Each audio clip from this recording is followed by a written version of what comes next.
UGC के नए कानून की कहानी, जब न्याय का तराजू एक तरफ झुक जाए। जनवरी 2026 में भारतीय उच्च शिक्षा की दुनिया में एक तूफान आया है। यूनिवर्सिटी ग्रांट्स कमीशन यानी यूजीसी ने एक नया कानून लागू किया है, promotion of equity in higher education institutions regulations 2026। सरकार कह रही है कि ये जातिगत भेदभाव खत्म करने के लिए है, लेकिन देश भर के जनरल कैटेगरी के छात्र इसे लेकर बेहद परेशान हैं। आखिर क्यों एक न्याय के नाम पर बना कानून इतना विवादित हो गया है? इस कहानी की शुरुआत होती है कुछ दुखद घटनाओं से।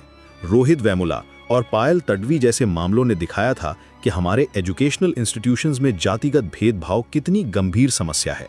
सुप्रीम कोर्ट ने भी इस मुद्दे पर हस्तक्षेप किया था।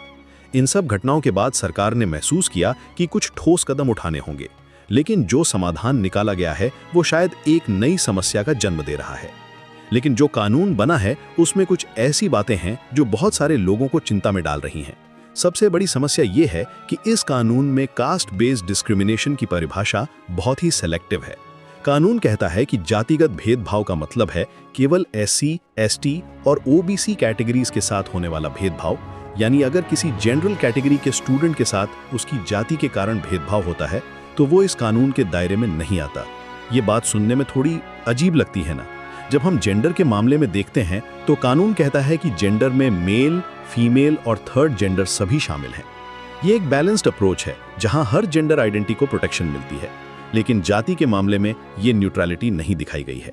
ये एक तरह से सोसाइटी को ऑप्रेस्ड और ऑप्रेसर की बाइनरी में बांट देता है, जैसे कि डिस्क्रिमिनेशन केवल एक डायरेक्शन में ही होता हो। अब बात करते हैं इस कानून के प्रैक्टिकल इम्प्लीकेशंस की। हर एजुकेशनल इंस्टीट्यूशन में अब इक्वल अपॉर्चुनिटी सेंटर बनाना अनिवार्य है। इसमें SC, ST, OBC, persons with disabilities और विमेन का रिप्रेजेंटेशन होना चाहिए।